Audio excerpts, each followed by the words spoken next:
resposta, então, que nos foi feita sobre o caráter educativo da reunião mediúnica. E o primeiro ponto que eu gostaria de pensar ou de abordar é a mediunidade propriamente dita.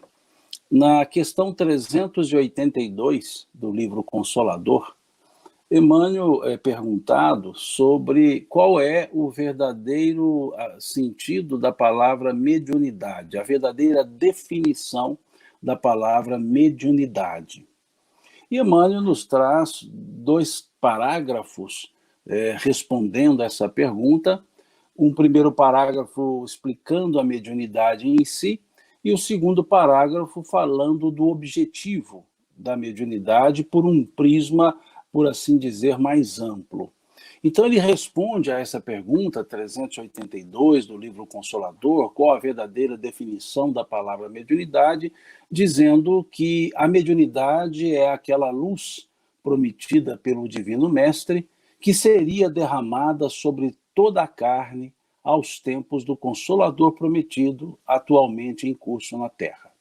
Esse é o primeiro parágrafo da resposta. Vejamos que, para responder esse primeiro parágrafo, Emmanuel se refere à profecia do profeta Joel. Quando ele diz que a mediunidade é aquela luz prometida pelo Divino Amigo, que seria derramada sobre toda a carne, ele nos remete ao profeta Joel, lá no livro de Joel.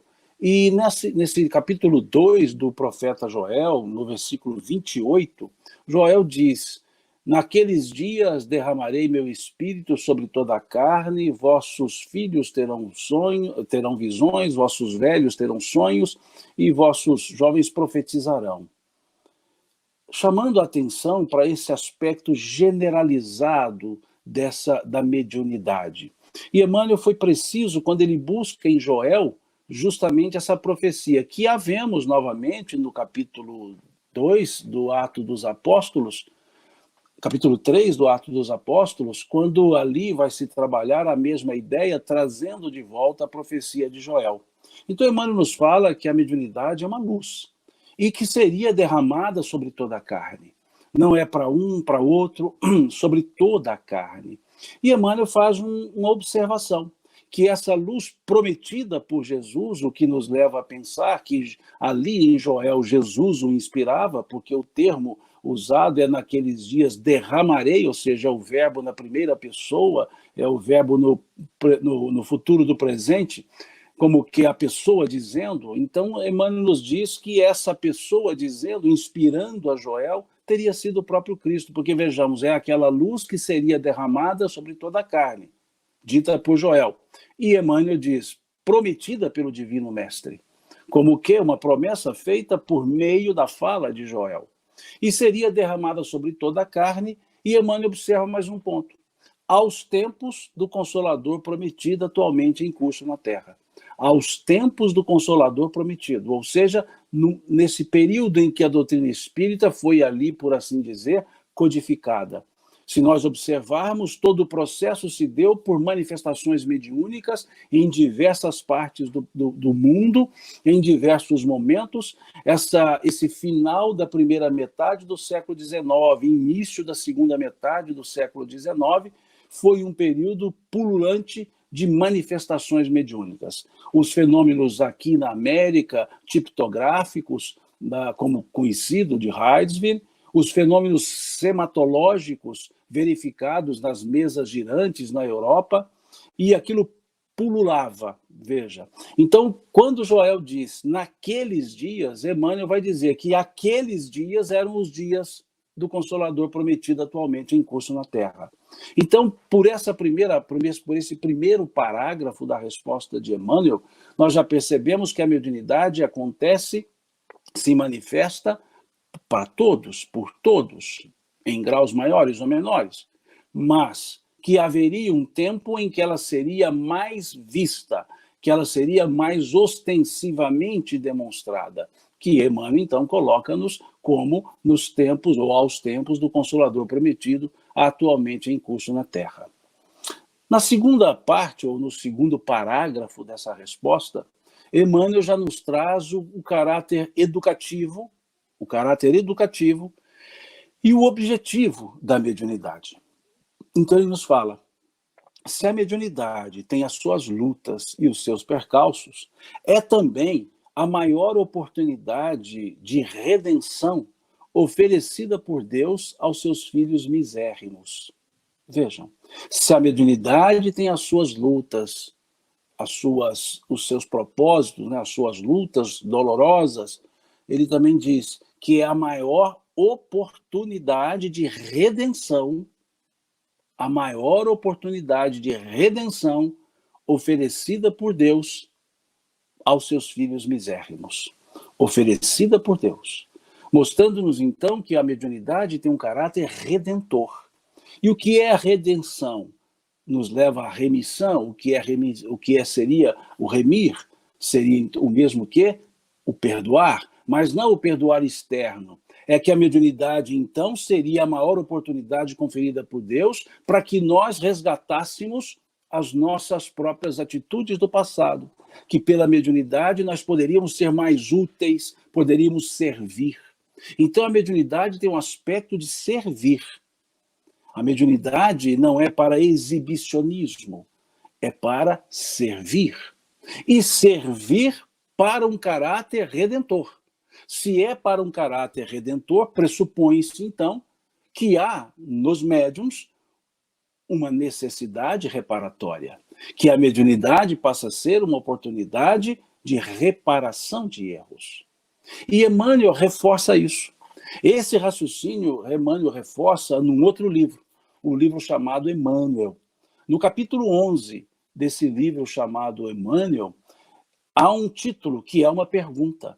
O capítulo 11 do livro Emmanuel tem uma pergunta por título que diz: quem são os médiuns na sua generalidade? Vejamos, quem são os médiuns na sua generalidade? É a pergunta que abre, que dá título ao capítulo 11 do livro Emmanuel. E ali Emmanuel, óbvio, ele mesmo responde, dizendo: os médiuns em sua generalidade não são missionários na acepção comum do termo.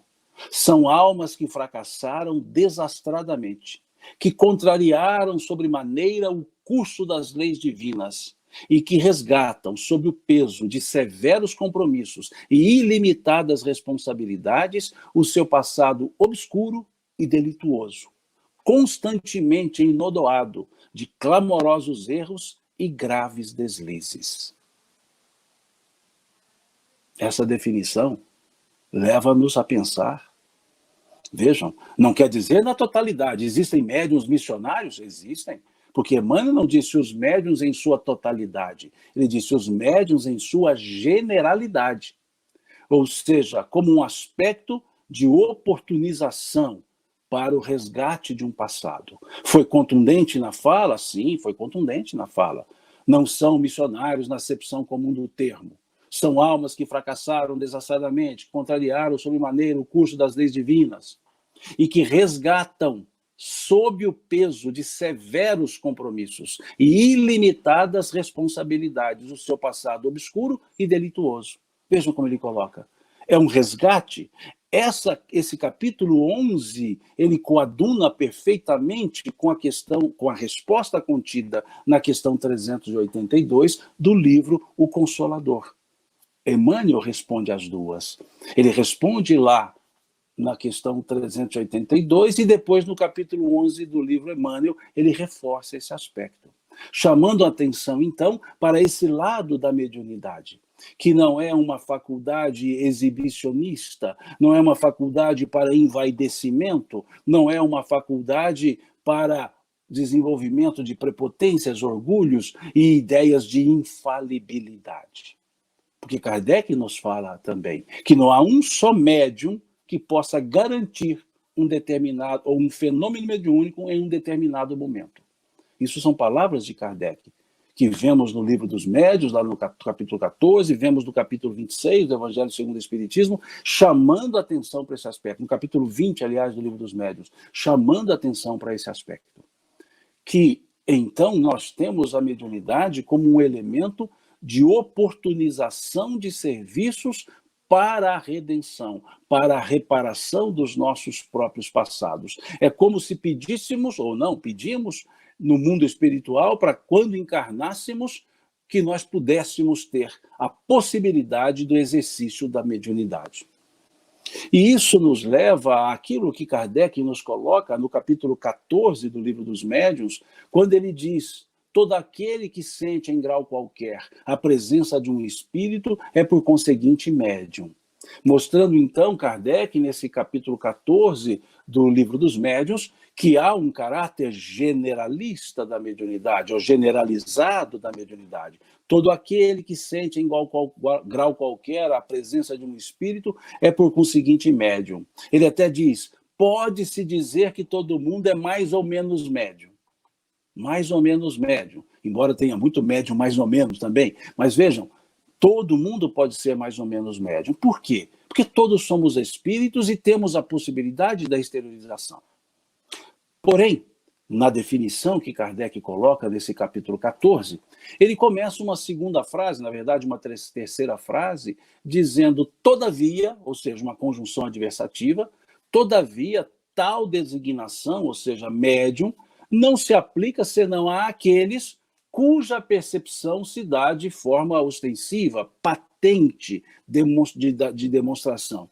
Ou seja, genericamente, lato sensu, todos somos mais ou menos médiuns. Mas essa palavra médium, Kardec nos sugere, nesse capítulo 14 do Livro dos Médiuns, que ela seja usada exclusivamente para aqueles cuja percepção se dá de forma ostensiva. E ele acrescenta na definição: o que depende de um organismo predisposto. O que depende de um organismo predisposto, mostrando-nos, então, que a estrutura fisiológica, a estrutura orgânica, tem que estar preparada para o exercício mediúnico. Aí nós percebemos porque uns são ostensivos, outros não. Faz parte da programação encarnatória. Então, no processo de desenvolvimento corporal, físico, já se desenvolvem condições orgânicas, organismo predisposto para que o espírito que somos nós consigamos exteriorizarmos-nos e interiorizar o pensamento dos espíritos. É isso que explica por que determinada pessoa tem a faculdade mediúnica ostensiva, determinada não. Porque faz parte de uma programação encarnatória, faz parte de um processo em que o organismo tem que estar predisposto. E Kardec reforça esse conceito, reforça esse ponto lá no capítulo 20 do Livro dos Médiuns, quando ele vai falar da influência moral dos médiuns. Lá no capítulo 20, salvo engano, o item 226, salvo engano, dei uma conferida lá, capítulo 20, item 226 do Livro dos Médiuns, salvo engano. E lá ele vai dizer que a faculdade mediúnica radica-se no organismo. A faculdade mediúnica radica-se no organismo, reforçando o que está dito no capítulo 14 do Livro dos Médiuns. Então, nesse aspecto, nós percebemos a fala de Emmanuel dizendo que é para a redenção, a fala de Emmanuel dizendo que é um resgate daquele passado obscuro e delituoso, e nessas duas definições que Kardec nos traz no capítulo 14 e no capítulo 20 do Livro dos Médiuns, o porquê que alguns são, outros não, por causa da estrutura do próprio organismo, da própria constituição orgânica, para que essa faculdade natural do espírito possa se manifestar.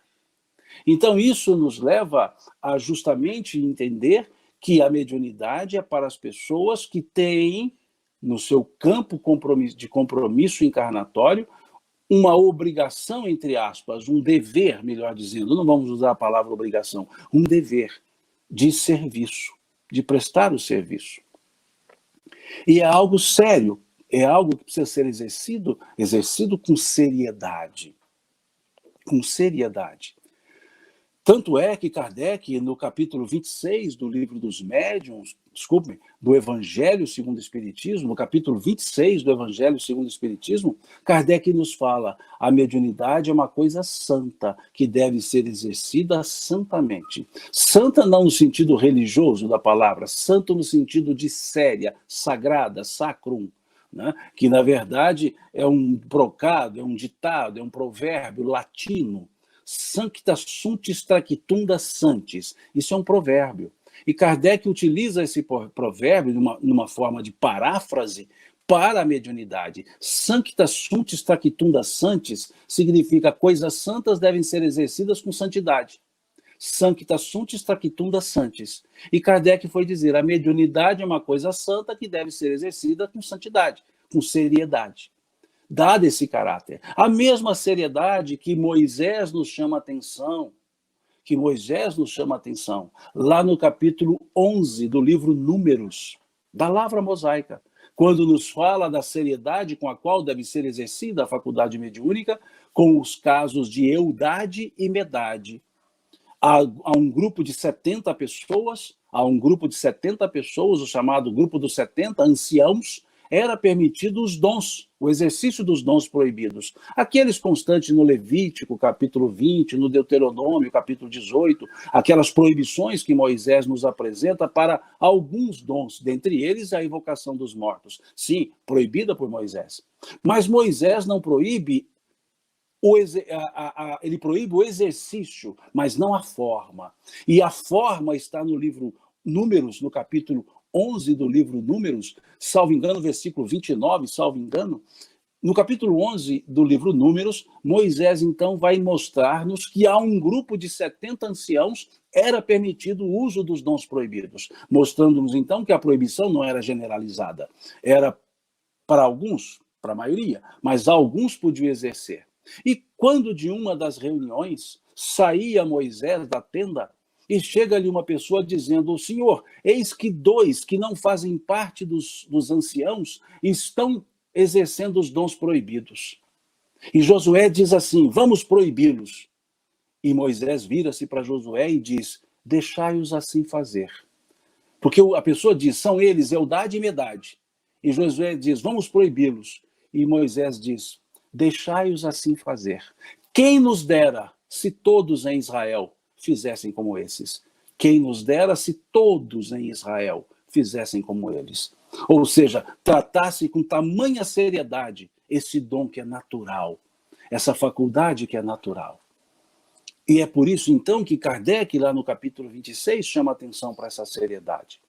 A seriedade que o apóstolo Paulo também chamou atenção, lá na sua carta aos Coríntios, na primeira carta aos Coríntios, capítulo 12, versículo 7, quando ele nos diz que os dons do Espírito são dados a cada um para aquilo que for útil, mostrando que a mediunidade tem que ter um caráter de utilidade. Seriedade, utilidade. Seriedade, Moisés nos chamando a atenção. Utilidade, o apóstolo Paulo nos chamando a atenção. E aí, então, vamos nos perguntar, a reunião mediúnica. Então, a reunião mediúnica precisa ter um caráter sério, precisa ter um caráter útil. No capítulo 19 do livro Atos dos Apóstolos, capítulo 19 do livro Atos dos Apóstolos, salvo engano, no versículo 11, 12, do 11 até o 16, por aí. Lá no livro Atos dos Apóstolos, capítulo 19, nós temos uma reunião mediúnica. Ali diz o texto, em nome de Jesus, Paulo fazia maravilhas. Em nome de Jesus, Paulo fazia maravilhas, de sorte que até as suas roupas, quando levadas aos doentes, eles se viam curados. E sabendo disso, 2 exorcistas ambulantes, filhos do principal dos sacerdotes, chegaram a um espírito maligno dizendo, em nome de Jesus, a quem Paulo prega, nós dizemos, saia desse homem. E o espírito maligno, voltando-se para os 2, disse, Jesus nós conhecemos, Paulo sabemos quem é, e vós, quem sois? E avançando-se sobre os 2, feriram-nos e eles nos fugiram. Vejam esse diálogo entre 2 exorcistas ambulantes e o espírito maligno, palavras do texto, lá do Atos dos Apóstolos, capítulo 19, versículo 11 à frente. Vejam, em nome de Jesus, a quem Paulo prega, nós dizemos, saia desse homem. E o espírito imundo, virando-se para os 2, disse, Jesus nós conhecemos, Paulo sabemos quem é, e vós quem sois? O que nós vemos nessa reunião mediúnica narrada no capítulo 19 do Atos dos Apóstolos? Despreparo. Despreparo completo. E usando de uma falsa autoridade. E usando a autoridade de terceiros. Não tinham a seriedade para o trato. E não tinham sequer a autoridade para o trato. Jesus nós conhecemos, disse o Espírito. Paulo sabemos quem é. E vós quem sois? Então isso nos remete ao capítulo 29. Capítulo 29 do Livro dos Médiuns.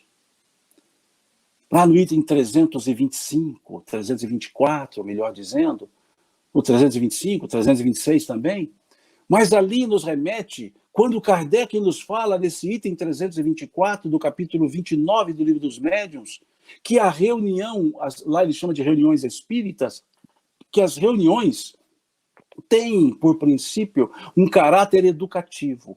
Educativo para quem? Para os que dela participam, diz Kardec. Para os que dela participam. E quando Kardec assim escreve nesse item 324 do capítulo 29 do Livro dos Médiuns, é chamando a atenção para uma pseudo-realidade que nós muitas vezes utilizamos na reunião mediúnica, achando que a reunião mediúnica é imprescindível para os espíritos.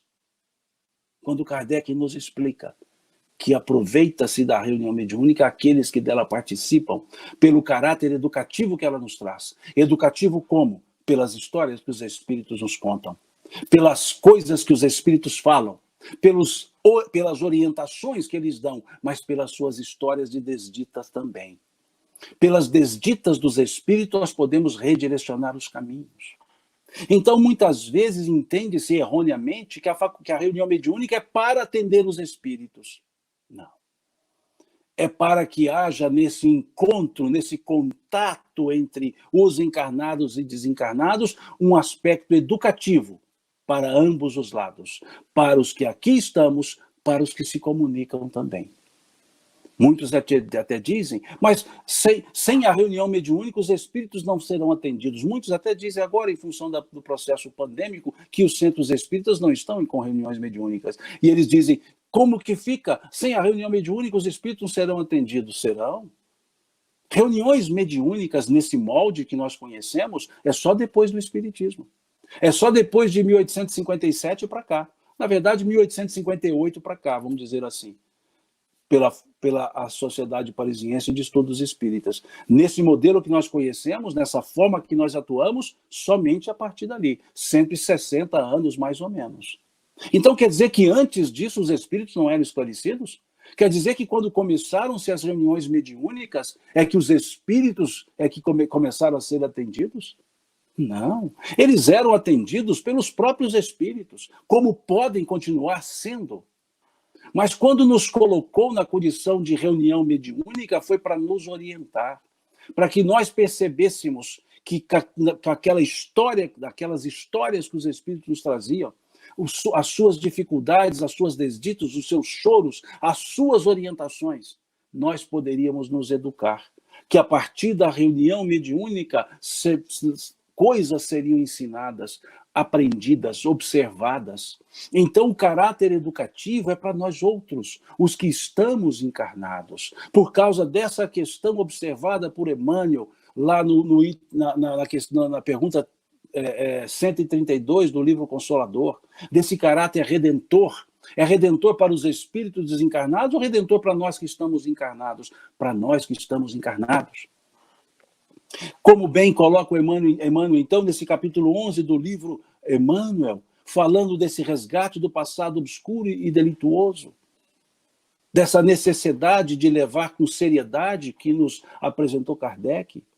Então, a reunião mediúnica que Kardec ali coloca nesse item 324 do capítulo 29, chama-nos a atenção para o caráter educativo dos médiuns. E por meio dos médiuns, todos os outros que receberão as informações advindas dos contatos, das orientações, dos livros que se nos chegam, das histórias contadas, se olharmos o livro Céu e Inferno, da segunda parte, aquelas comunicações dos espíritos felizes, dos espíritos medianos, dos espíritos sofredores e de diversas outras categorias, quantas orientações recebemos por meio das reuniões mediúnicas. E nós achamos que a reunião mediúnica é para cuidar dos espíritos, como se sem nós eles não pudessem ser atendidos. Desculpe minha forma mineira, mas abaixemos o facho. Nós dizemos assim, abaixa o facho, desce daí. Isso é prepotência. Achar que nós somos indispensáveis para os espíritos. Eles são indispensáveis com as suas histórias para que nós redirecionemos os nossos caminhos. E aí Kardec, então, no item 325 e no item 326 desse mesmo capítulo 29, vai nos falar das reuniões frívolas e das reuniões instrutivas. As frívolas, que ele trata no item 325, são aquelas pura e simples de experimentação.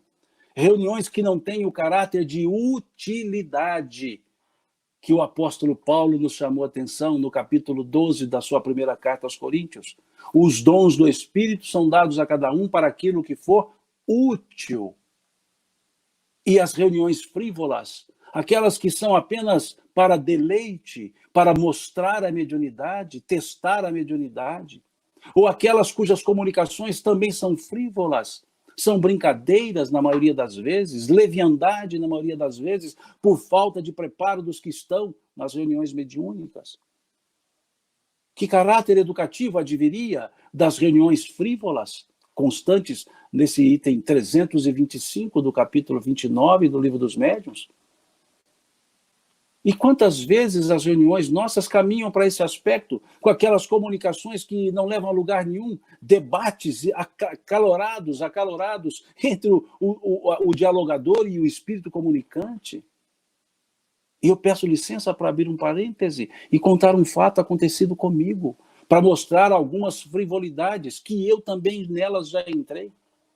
Certa vez, numa reunião mediúnica, no grupo que eu participava, e dialogava com os espíritos, um espírito se manifesta e começa a debater, começa a apresentar teses do Velho Testamento, do Novo Testamento, citando capítulo, versículo, e eu dialogando com ele, mostrando que ele estava em caminho errado, que não era aquilo, que o versículo dizia outra coisa, que o capítulo dizia outra coisa, e que ele falava que o espiritismo não era correto, eu dizia que era, e empreendemos um debate no grupo mediúnico, que eu frequentei durante muito tempo no grupo espírita, no Centro Espírita Paulo Apóstolo, de Uberlândia.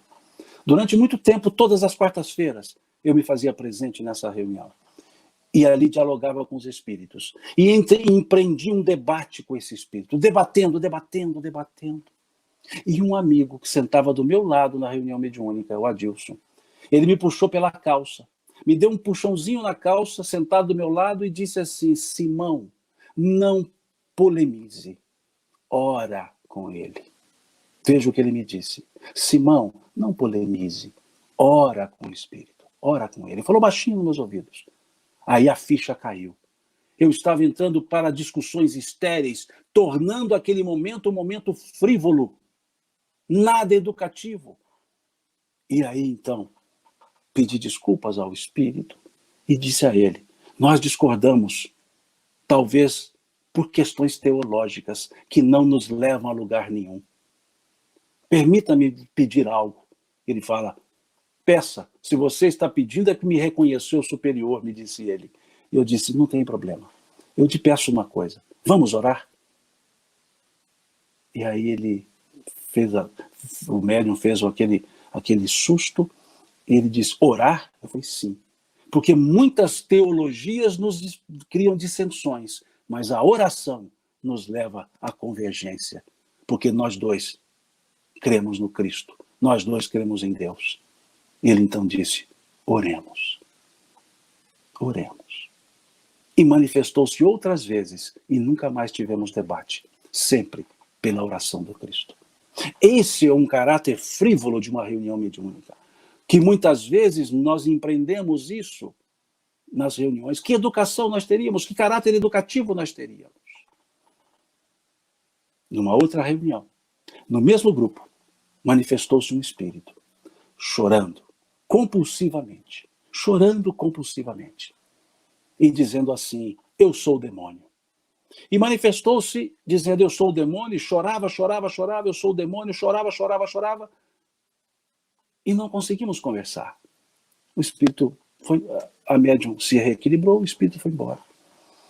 Na outra semana, manifesta-se o mesmo espírito, por uma outra médium que não estava presente na primeira reunião. E esse mesmo espírito se manifesta, e dizendo: eu sou o demônio, e chorando. Mas dessa vez um choro menos convulsivo. E abriu um espaço para que eu perguntasse: por que você diz que é o demônio? Porque normalmente os que manifestam aqui espíritos dizendo-se demônios, eles são agressivos, são duros, são prepotentes. E você chega aqui chorando como que arrependida, dolorosamente. E aí esse espírito, eu chamo ela porque esse espírito disse assim: eu sou o demônio. Eu sei que eu já morri, disse o espírito. E durante a minha vida aí, eu era uma freira. E no convento me ensinaram que só se manifesta depois de morto o demônio. Só o demônio se manifesta nessas reuniões. E quem fala depois de morto é demônio. E eu sei que eu estou morta e estou falando com vocês. Eu sei que eu estou morta e vim para a reunião. E aí eu me descobri que eu sou o demônio. Que caráter educativo nós tivemos nisso? Muito. Um alto caráter educativo. Qual? As ideias arraigadas, as falsas ideias que se arraigam na nossa mente, ficam grudadas, ficam presas, ideias preconcebidas, a força destrutiva de um preconceito, a força destrutiva de ideias arraigadas. Isso é o caráter da reunião mediúnica. Orientar-nos para que possamos mudar, redirecionar nossos caminhos, nossos atos, através de comunicações aparentemente de espíritos sofredores. Mas todos eles são nossos instrutores. Porque com as suas desditas, eles estão nos dizendo: caminha por outro caminho, não faça da forma que eu fiz. E aquelas oriundas das próprias, aquelas comunicações em que há também as orientações diretamente feitas. Então esse é o caráter. E aí Kardec nos fala no item 326 das reuniões instrutivas, que podem parecer muitas vezes como essa, apenas de atender um espírito. E, na verdade, esse espírito nos atendeu. Esse espírito nos orientou e nos falou da importância da abertura da mente, da importância de desenvolver conceitos e não preconceitos. Quantas vezes nós assim fazemos? Então, as reuniões instrutivas são essas que nos orientam, que nos trazem ideias, que nos trazem ensinamentos. É aquela que o apóstolo Paulo nos sugeriu. Os dons do Espírito são dados a cada um para aquilo que for útil. Esse é o caráter que nós precisamos ter nas reuniões mediúnicas, o que nos leva, então, a entender que a reunião mediúnica, em tese ou em regra, deveria ser composta por pessoas que levem com seriedade os caracteres da mediunidade. O caráter intelectual através da instrução, o caráter moral através das reflexões e condutas, e o caráter técnico pelo próprio desenvolvimento da faculdade mediúnica. Esses três elementos, o caráter instrutivo, o caráter moral e o caráter técnico, formam aquilo que nós chamamos educação mediúnica. Educação mediúnica, pela instrução, como nos fala o espírito Joana de Ângeles, lá no livro Estudos Espíritas, estudar o espiritismo em sua limpidez cristalina é dever que não nos é lícito postergar, seja qual for a justificativa na qual nos apoiemos, nos fala a dona Joana de Ângeles. Nos fala Kardec sobre o estudo regular, lá no Projeto Espírita de 1868, no livro Obras Póstumas. Um curso regular de espiritismo seria professado com o fim de desenvolver o gosto pela ciência. Formará adeptos esclarecidos, nos fala Kardec. É esse o caráter que nós chamamos instrutivo que devemos desenvolver nas reuniões mediúnicas. O caráter moral é essa constante reflexão sobre nossas próprias condutas, esse domínio sobre nós mesmos, essa busca constante em nos em domar nossas más inclinações, como vemos no capítulo 17 do Evangelho segundo o Espiritismo. Reconhece o verdadeiro espírita pela sua transformação moral e, a parte mais forte, e pelos esforços que empreende no sentido de tentar domar suas más inclinações. Esforços, tentativas, porque não somos perfeitos, erramos muito. Eu, pelo menos, erro.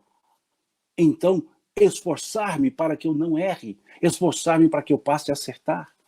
Esse é o caráter moral, que não é moralista, moral.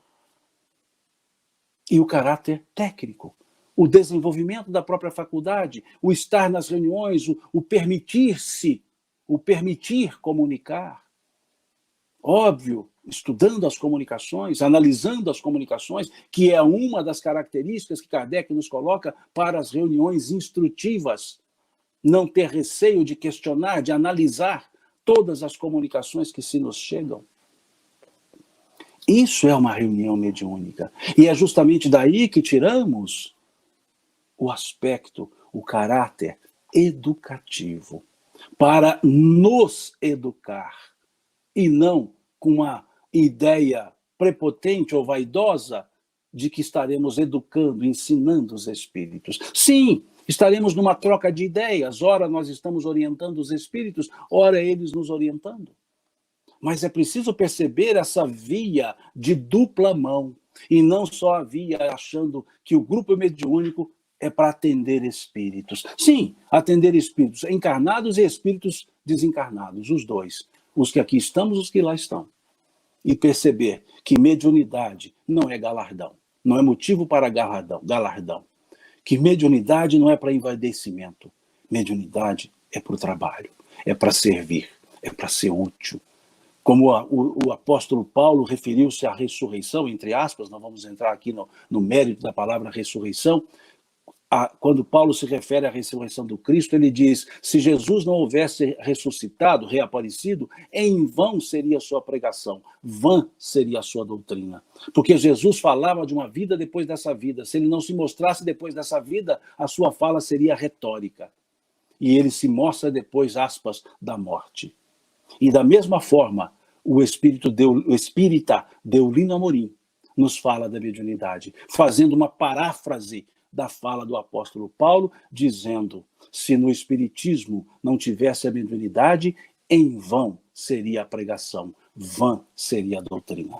Porque pela mediunidade é que as vozes dos céus falaram, pela mediunidade é que essa luz foi derramada sobre toda a carne, e pela mediunidade é que nós percebemos o canal de comunicação entre os que aqui estamos e os que estão no mundo espiritual.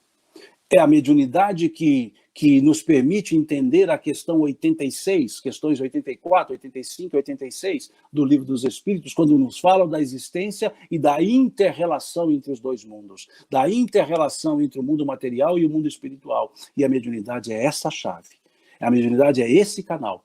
Por isso, precisa ser exercida com seriedade. Por isso, as reuniões mediúnicas precisam ser instrutivas e não frívolas. E aí sim, nós tiraremos delas, das reuniões mediúnicas, o caráter educativo para as nossas vidas. Agradeço